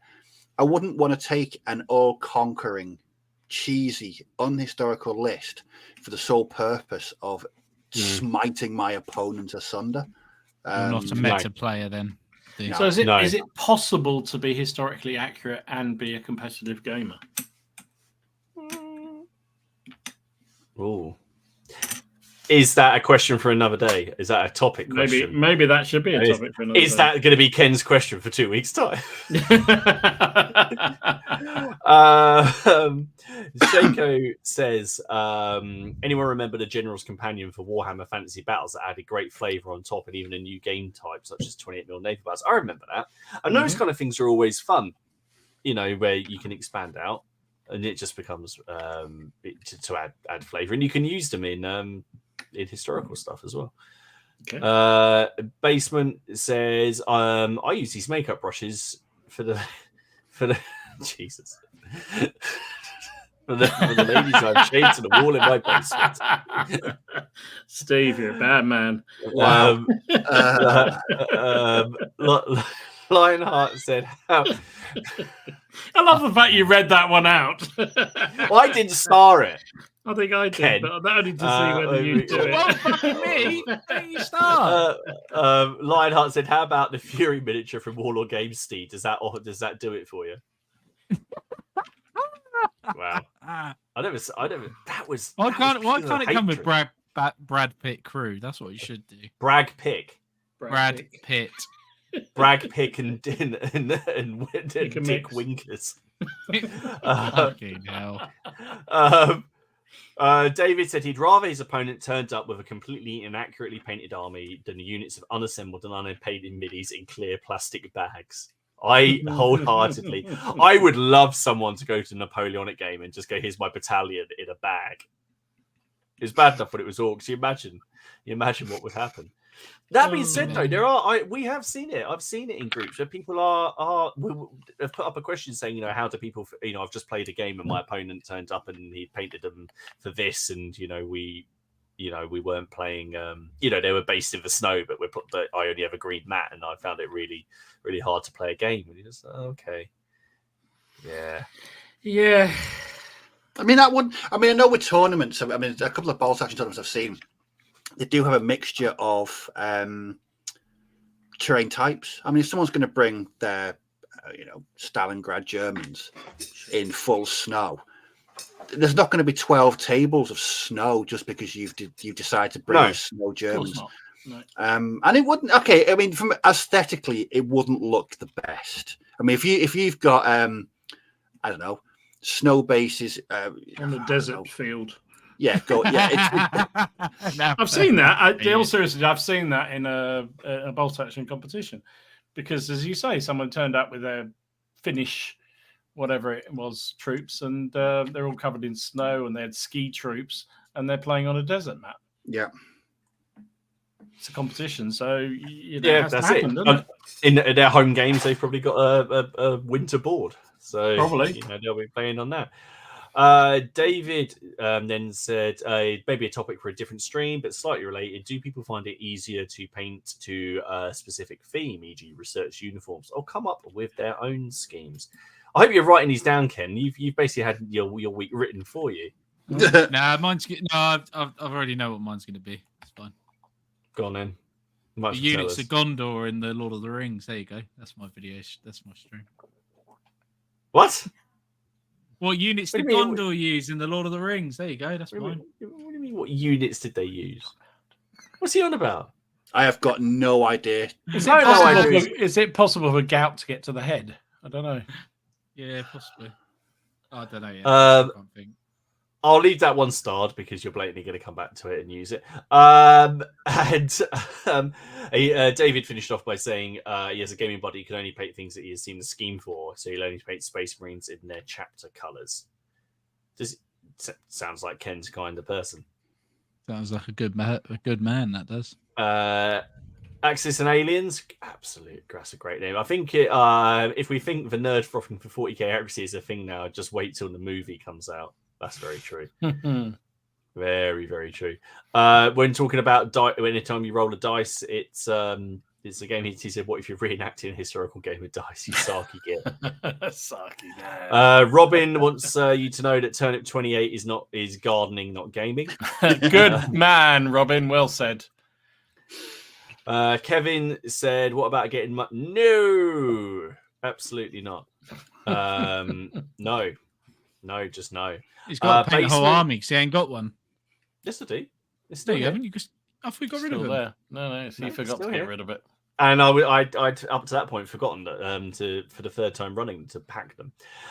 When basically said when his unit got deployed to Mogadishu, the first thing we were looking for were guys from foreign nations to trade out kit.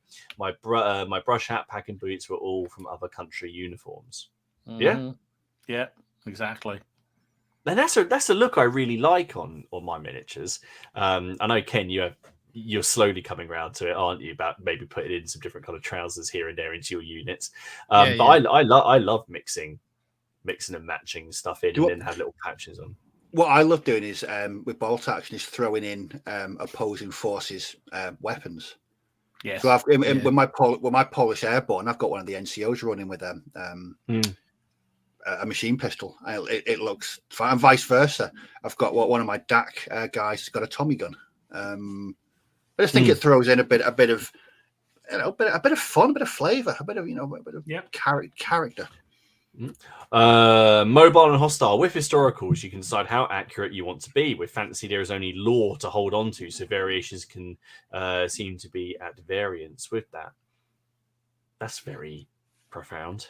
It is profound, isn't it? I know. You've got no place being here. I know. We've only got 15. No, nice one. Matt said, as for bolt action tournaments, I must confess to cringing seeing Gurkhas taken alongside early war BEF. It's a competition, Matt. You just it depends. I mean, there are. When I did occasionally do the odd bolt action competition, I preferred the ones that were set in a certain time period, so you only fought roughly. But then you'd invariably fight, like Germans against Germans, because that's just the way the draw works. So it's still not very accurate, is it? So. Shakos, Steve, the advantage of an unbased all tank force, Steve, is that they can play on any terrain. Getting idiot now. Don, I've seen an American Civil War event game at a convention here in the US where there were no models. They played with painted grains of rice. I mean, I genuinely can't tell if he's joking. What just thrown on the table or like glued? Just chuck them out. Yeah. Would you in that vein? Would you play a massive, great big game of black powder using painted wooden blocks? Personally, no. How massive, Steve? Just I like, why does that matter to you? Why is that? Why does that matter? Like, are you talking about a Jenga block, or are we talking like a 2x4? Like, yeah, what we talking? What size block are we talking? Imagine 1x1 centimeter cube. Put them together, and that's a regiment. You could have different shaped ones for cavalry or artillery. You're still playing the game. All that I care about just playing a game, it's a step too far for me. I don't like.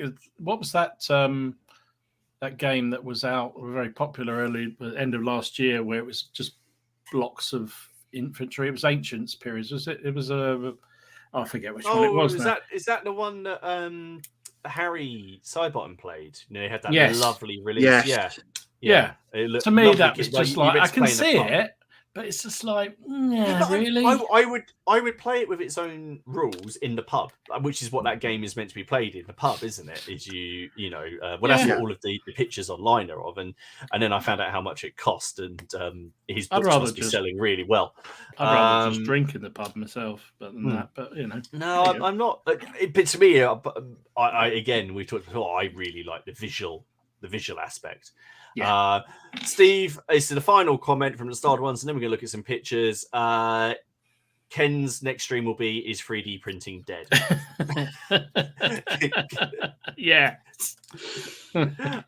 Excellent. Well, guys, thank you so much for taking the time to comment and hang out with us. Should we look at some pictures from please. We love the pictures. I mean, as always, the quality on there has been high. There is some cracking stuff on there, and we can't get pictures of it all. I uploaded quite a lot, and I hit the limit, and I had to sort of go back a little bit. So first up, Craig has been working on some. These are Portuguese. Wow! Yeah, lovely. Mate. And I really like this. I mean, I like the slightly irregular Polish basing on them. Yeah, Polish. That's it. Sorry, not Portuguese. Polish. I like the slightly irregular basing because this is what I wish I had done now, but I'm never going to go back and redo them. So they're broadly in 2 ranks, but not entirely much more natural looking. I mean, that I love that look, and the basing is class. Very nice, beautiful, very job. nice. Andy has been working. Wow. These are assault group. Assault group, yeah. He said these are assault group, but he said he used what was it? The Warlord's white paint he was using with it, which he was impressed with. I forget which it is, pure white or something. I can't remember. I'm crap really remembering bits, aren't I, tonight? Lovely stuff. Senility. I really do like that. Wicked. Dan had a really big game of bolt action. Now, I really wanted. I couldn't find one. A picture he'd taken of the entire board, and there were some awesome photos on there. So I just found my favorite photo out there, and I thought this looked nice. Yeah, really nice. That was worth taking the armor for that battle, wasn't it? I mean, that's just. I mean, at this point, you just get on the tractor, wouldn't you? You would. The captain for that, he'd had the village fete really got out of hand on Saturday afternoon. Yeah.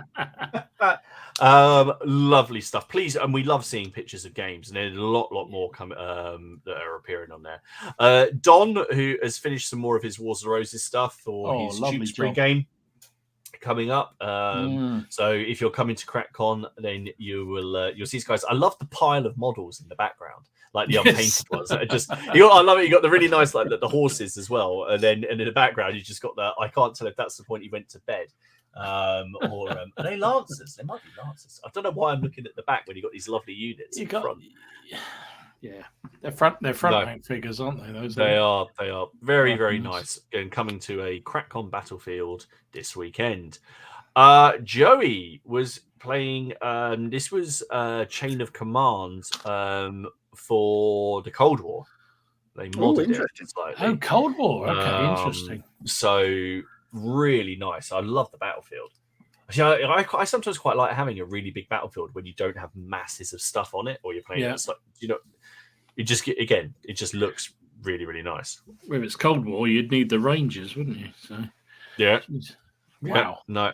Now the next one I posted, and I encourage people to go and watch this. I love this one, James. Yes. Yes, it did. Yes, it did.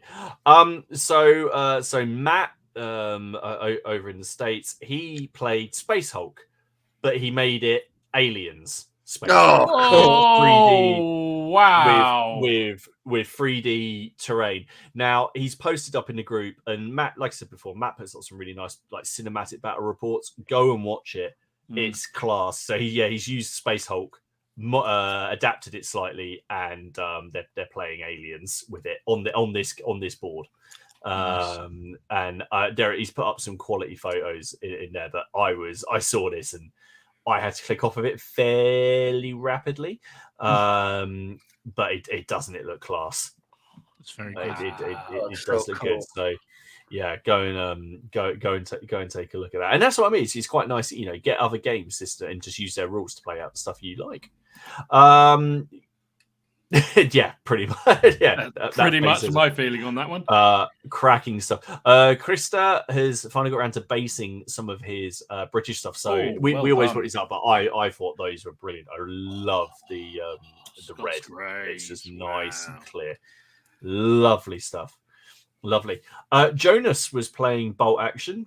So here's his setup for one of his games. Nice. Oh, I like really that. Nice. It's a tractor again. Watch out! Don't put a tank near that tractor. We'll see what happens.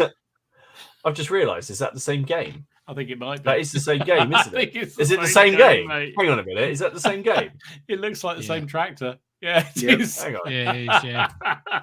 Oh, you snuck in. You both managed to get a. Yeah, it is. Well, there's it before. That's the one for the whole board I was looking for. There you go. You got. That's a sneaky way of getting two photos into the. Well done. Two of you well done. Also, yeah, absolutely. Well done. Fantastic. Paul, so we've been looking at Paul's Donnybrook. He's been putting together.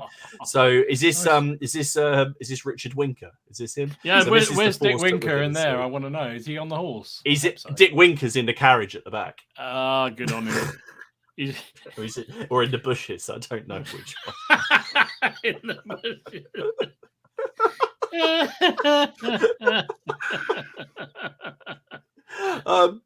What's the lady called beside him? That's what I want to know. He's already come up with some funny names. But yeah, cracking, beautiful looking for us. I'm really looking forward to this. This is one of the games that I want to see. So I've got my games. I've got the games looking forward to. I really want to check out Donnybrook. I want to play Gangs of Rome. I still haven't played Blood of Plunder with James. Yeah, it's a week-long convention, isn't it? I'm sure it is. Must be to be able to play all these games. Yeah, absolutely. He says Captain Richard Winker is on the horse. Good man. He's a mounted Winker.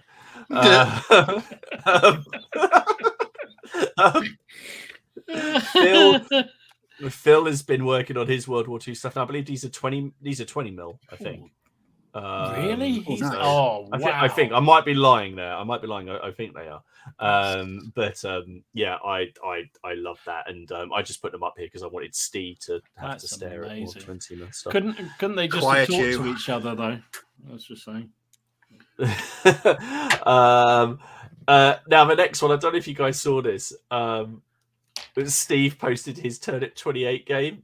And the moment where his snail knight charged across the bridge. I mean, I'm not being silly. I'm not being stupid. But how slow must those archers have been to be charged by a snail? I had a better question, which was that snail, right? You haven't just got a real one and just doused it in soup. It does look like a real one, to be honest. It looks really realistic, like amazing paint job. I was looking at that going, that looks really real. I mean, Steve's looks real apart from the fact it's 2 foot tall. But I was looking at that going, but no, awesome. Yeah, the awesome. slime on the base is not the water effect. It's actually the snail.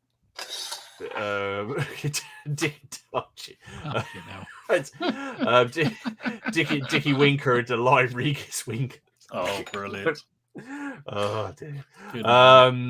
I've only had time for another T-shirt.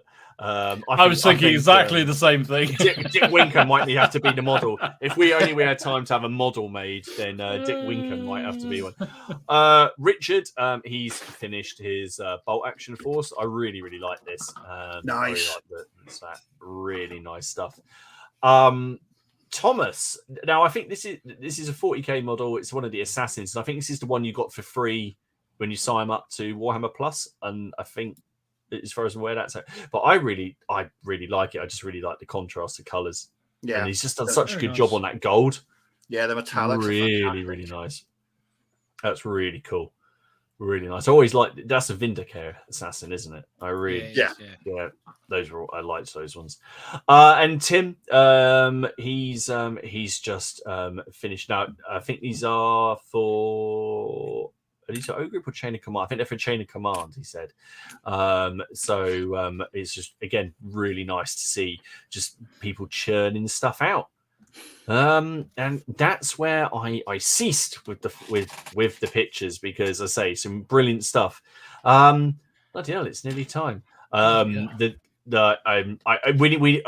you need to write some kind of like little digest novel now about Dick Winker. And I'm his inspired by Dick Winker and his adventures in Dick Winker and his adventures in the 30 Years' War. Guys, thank you. I really enjoyed that. That was it was interesting. Excellent one. Really good. Remember, next week we are taking a break because we won't be friends, and then we'll have all kissed and made up by the time we come back for whatever Ken's stream is going to be the week after. We don't know what the topic will be, neither does he. But we really know what the channel's called, so we know where to find it. That's the more important thing. Oh, they're off. Yes. Yeah, we will. We will find out. He's trying to remember right now. Look at his face. Gout Monthly. Nope. Okay.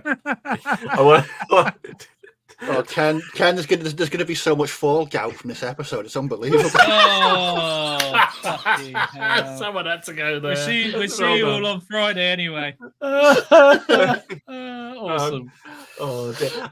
Guys, thank you so much for taking the time to join us. Remember, you can find links to the Facebook group down below. Just answer Dom's questions free, and he'll let you in. If you ask on Saturday, you're just going to get let in straight away. Yeah, whatever. So, yeah, you know. Free for So come and check that out. Keep your eye on the Facebook page. We'll post updates from CrackCon. We're looking forward to seeing everybody there. If you've got any questions or any worries, you've got our phone numbers in the info leaflet. That might have been a mistake. But just you know, any problems, just let us know. It's cool, Ken. Like the stream, like the video if you enjoyed it, and yeah, we look forward to seeing you guys all again soon. Buy me a pint on Friday. Why is it you? I don't drink. Right? Why? So you what? So you could be gouty on Saturday. Oh, let's fill in with red wine and ports and see red wine and port. Baileys, isn't the Baileys rich enough? I think 18 onion rings will do that to you as well. That's true. Yeah, to be fair, 18 onion rings and a pint of Baileys. And a half-pound of cheeseburger. And a half-pound cheeseburger. Oh, on that note, we will leave you all to it. We'll see you guys in 2 weeks. Bye-bye. Bye. Bye.